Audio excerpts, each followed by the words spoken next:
Avant toute chose, une petite précision vitale s'impose. Tout à fait. Le contenu de cette analyse, enfin de l'exploration qu'on va faire aujourd'hui, c'est fourni à des fins purement éducatives. C'est important de le rappeler. Ouais, ça remplace en aucun cas un avis médical ou l'accompagnement d'un professionnel de la santé. Absolument pas, non. Bon, les bases étant posées, plongeons au cœur de notre sujet. Imaginons la situation. Le réveil sonne, la journée a même pas commencé, et pourtant, une fatigue écrasante pèse déjà sur les épaules. Ah bah c'est une sensation familière pour énormément de monde. C'est clair. Et la semaine dernière, une statistique saisissante est ressortie de nos sources. Environ 9,5% de la population adulte souffre d'une forme ou d'une autre de déprime ou de dépression clinique. C'est énorme. Et pire encore, les projections estiment que ça deviendra très bientôt la deuxième cause d'invalidité à l'échelle mondiale. Ouais, c'est des chiffres qui font réfléchir. Du coup, face à ça, une question un peu provocatrice s'en pose. Et si tout ce qu'on pensait savoir sur la perte de motivation, sur cette fameuse déprime, c'était en fait complètement à l'envers? C'est-à-dire?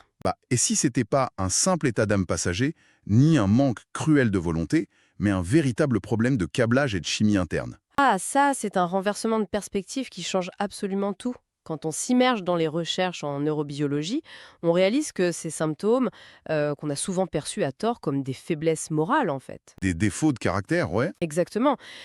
Ce sont en réalité les résultats biologiques hautement prévisibles d'un système en état d'alerte ou d'épuisement. Et c'est un message vachement soulageant, je trouve. Profondément soulageant. Parce que dès l'instant où l'on comprend que c'est de la biologie pure, on comprend aussi que cette machinerie, on peut la moduler, la réparer et la rééquilibrer. Et le but de cette exploration aujourd'hui, c'est justement de décoder comment le cerveau fabrique littéralement cette déprime. Et surtout, comment utiliser son propre fonctionnement pour inverser la tendance. Voilà, pour retrouver de l'élan. Alors, au cours des 12 prochaines minutes, notre feuille de route est simple. On va d'abord soulever le capot et examiner le réseau ultra complexe de la chimie cérébrale. Ensuite, on s'attaquera au piège sournois du burn-out. C'est ça, et voir pourquoi le sommeil agit comme une arme de reconstruction massive. Et pour finir, on explorera des tactiques concrètes pour recabler physiquement les pensées. Le meilleur point de départ, je pense, c'est d'analyser l'infrastructure de ce réseau de communication. D'accord. Décortiquons tout ça. Alors, le cerveau humain, c'est environ 100 milliards de neurones. Et chaque neurone peut posséder des milliers de connexions avec ses voisins. C'est vertigineux quand on y pense. Complètement. Et toute cette métropole grouillante communique à travers de minuscules espaces qu'on appelle les synapses, en utilisant des messagers chimiques. Les fameux neurotransmetteurs. Exactement. Pour bien visualiser ça, sans tomber dans un jargon médical trop lourd, j'aime bien laisser de côté l'image classique du simple ordinateur. Ouais, c'est un peu réducteur. Imaginons plutôt le cerveau comme le réseau routier d'une immense métropole aux heures de pointe. Ah, j'aime beaucoup cette image. Les neurotransmetteurs, c'est pas juste des courriers, ce sont les feux de circulation, les panneaux de signalisation, les véhicules d'urgence. C'est ça qui dicte le rythme de la ville entière. Tout à fait. Et l'un des régulateurs principaux de ce trafic, c'est la sérotonine. Elle agit vraiment comme un système de feux tricolores parfaitement synchronisé. Sur une grande avenue, quoi. Voilà. Elle régule l'humeur, l'appétit, le sommeil. Elle maintient la fluidité. Mais quand elle vient à manquer, C'est comme si tous les feux passaient au clignotant orange. ou tomber en panne, le système entier perd sa fluidité. Ça génère ce sentiment d'insatisfaction chronique, de l'irritabilité. Et ces pensées pessimistes et qui s'accumulent comme des embouteillages, en fait. C'est une excellente métaphore. Et à côté de ça, on a la noradrénaline. Ça, ce serait plutôt le carburant de la ville. L'énergie brute. C'est ça, l'énergie qui maintient à l'alerte physique et mentale.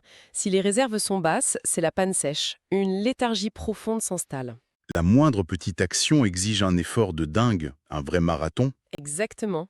Et au milieu de tout ce réseau, il y a la dopamine. souvent réduite à la molécule du plaisir dans la culture pop. Oui, alors que la réalité est bien plus nuancée. C'est le moteur de la motivation, l'anticipation de la récompense. C'est ce qui donne envie d'avancer. Sans elle, la ville perd tout son dynamisme. Même pour des activités qui étaient des passions avant. Tout perd de sa saveur. Mais attends, il y a une question qui me brûle les lèvres là. Réduire une déprime profonde à une simple histoire de feu rouge cassé, c'est pas un peu froid? Comment ça? C'est chimique? C'est une distinction cruciale. L'idée n'est absolument pas de nier les événements extérieurs. Au contraire, l'environnement, les chocs émotionnels, c'est justement les déclencheurs. Ce sont eux qui viennent perturber la chimie? Exactement. Pour reprendre l'analogie de la ville, un deuil ou une pression immense au travail, ça agit comme une tempête colossale qui s'abat sur la métropole. Ça détruit l'infrastructure. Et ça surcharge le réseau. Et c'est là qu'entrent en scène deux autres acteurs vitaux, le glutamate et le GABA. Le fameux duo dont on parle souvent comme l'accélérateur et le frein du cerveau. Précisément. Le glutamate, c'est le signal d'action absolue. Imaginez une flotte d'ambulances, toutes sirènes hurlantes, qui forcent le passage. Ça pousse les neurones à s'activer en urgence. C'est vital face à un danger immédiat.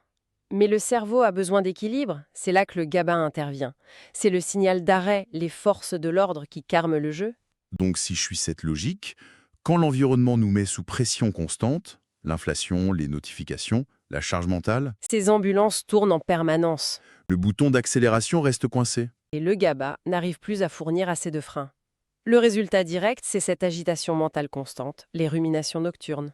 On vient donc de voir comment un déséquilibre chimique crée la léthargie et l'agitation. Mais c'est ici que ça devient vraiment intéressant. Voyons comment nos rythmes de vie épuisent ces réserves. Ce qui nous amène à la mécanique du burn-out. Pourquoi notre réponse intuitive face à la surcharge est en fait la pire stratégie biologique possible? C'est le piège classique. On croule sous le boulot, on est vidé, et le réflexe, c'est de se dire qu'il faut juste tenir bon. Travailler plus vite, sauter le déjeuner. Réduire le sommeil en se disant qu'on se reposera plus tard.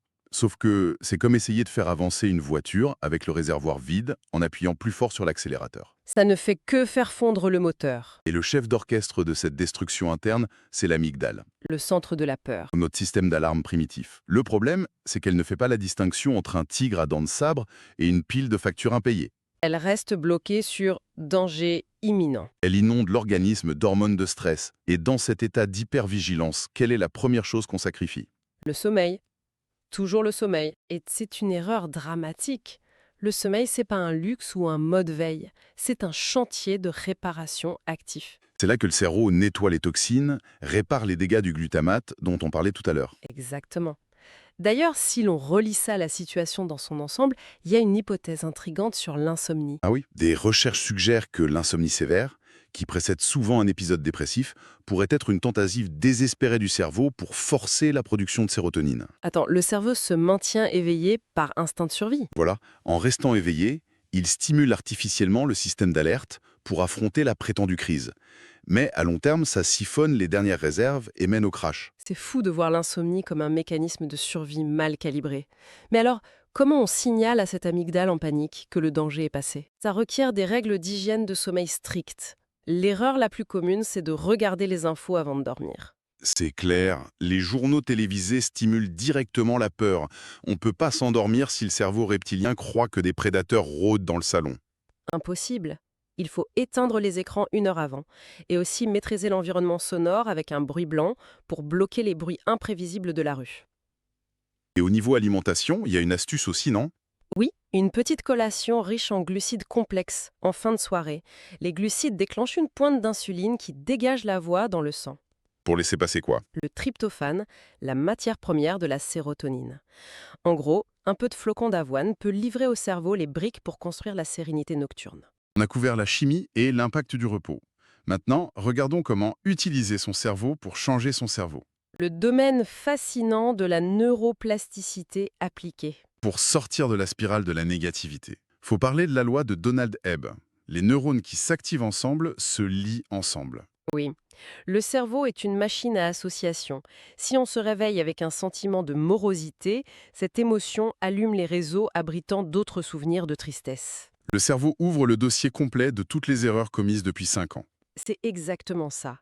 Et là, on adopte un style explicatif négatif, avec des mots comme toujours ou jamais, je n'y arriverai jamais. Ça bloque complètement la motivation. C'est là qu'intervient la technique pour nuancer, le fameux dialing down.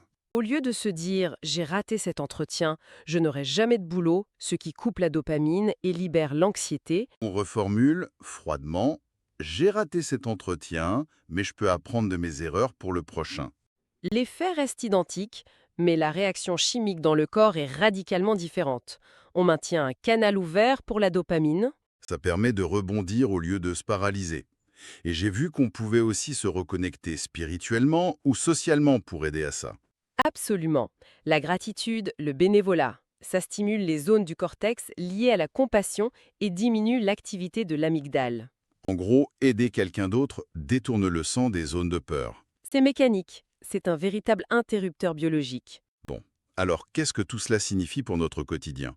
Passons au plan d'action pragmatique en 3 étapes à faire dans les prochaines 48 heures. La toute première étape, devenir un détective de l'humeur.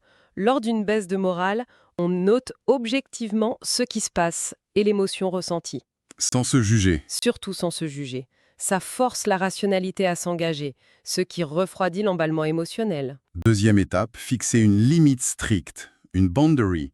On choisit une petite tâche et au lieu d'un oui immédiat, on dit « je vous réponds plus tard ». Ça préserve l'énergie et envoie au système nerveux le message qu'on reprend les commandes. Et la troisième étape, dès ce soir, créer un environnement de sommeil réparateur. Pas d'écran 1 heure avant, ambiance sombre, bruit blanc. C'est l'intervention d'urgence pour protéger l'amygdale. Mais il y a un obstacle majeur. Souvent, on se sent juste trop épuisé pour commencer. Même remplir un carnet semble impossible. La solution, c'est de démarrer très très petit. Commencer exactement là où on est, le plus petit pas possible. Pourquoi ça marche si bien? Et parce que l'action, même minime, crée une microdose de dopamine.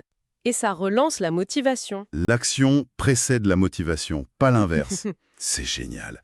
Pour résumer rapidement notre mission de départ, la neurobiologie explique la déprime, mais nos actions peuvent modifier cette biologie. L'humeur est un cocktail chimique qu'on peut rééquilibrer. Protéger son repos est une nécessité biologique et la flexibilité mentale empêche de s'enfermer dans la négativité. Il est fortement recommandé d'essayer juste la première étape de notre plan, devenir un détective de l'humeur, et d'observer simplement ce qui se passe. Observer les variations de l'extérieur, ça change déjà tout. Et pour clore cette exploration, une dernière pensée. Et si cette perte de motivation n'était pas un défaut de caractère, mais simplement le signal d'alarme d'un cerveau incroyable qui demande juste à être écouté, nourri